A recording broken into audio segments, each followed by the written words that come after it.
Hi, Dave Smith with Officer.com, and I want to talk to you about one of the 10 deadly errors in law enforcement that get us hurt or killed, and that is failure to watch the hands.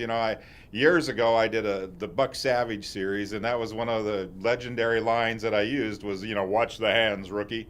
And the thing is, it's still as important today as it was back in the 1980s. The hands are how people manipulate weapons and tools like knives, and even then, a punch can cause, every year, officers are beaten to death.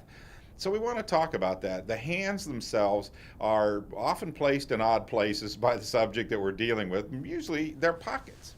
And we get in debates about how to get somebody to get their hands out of their pockets. Now, I've talked to trainers who their idea is to close on the subject and actually take the hands out for them. Other people have people turn around and take their hands out so they can't have a visual contact or a point of reference if they're drawing a weapon. Other people say, I want to have them facing me so I can see, and they can see if I draw my weapon or if I'm ready to use my weapon. So I'm not going to solve that debate today. I want you to just think about it. How do you keep track of a subject's hands? If a fellow puts them in his pocket, you got to tell him, look, you can't put your hands in your pocket. Please keep your hands out of your pocket while I'm talking to you or I'm standing here. Somebody whose hand keeps disappearing somewhere, are they trying to conceal something or obtain something? That needs to be found out. I mean, remember, you have a right to frisk an area. So think about this. Why is that subject constantly reaching down over there? Is he trying to hide something there, or is he trying to put something there?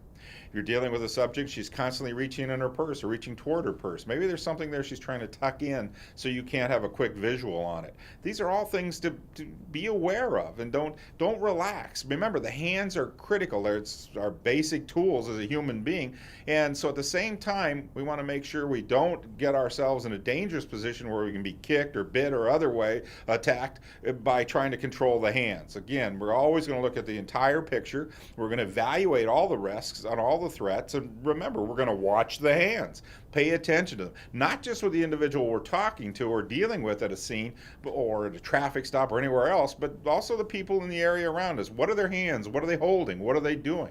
Is that guy got a hammer because he's hammering nails, or he got a hammer because he's mad his son's getting a ticket? These are all things you got to take into account. The hands tell us a lot. The hands are how we hold weapons. The hands are how we manipulate things. The hands are also how we grab each other, and this is so very important to keep in mind. So watch the hands, pay attention to them, and think to yourself, how would I control them? How do you control them?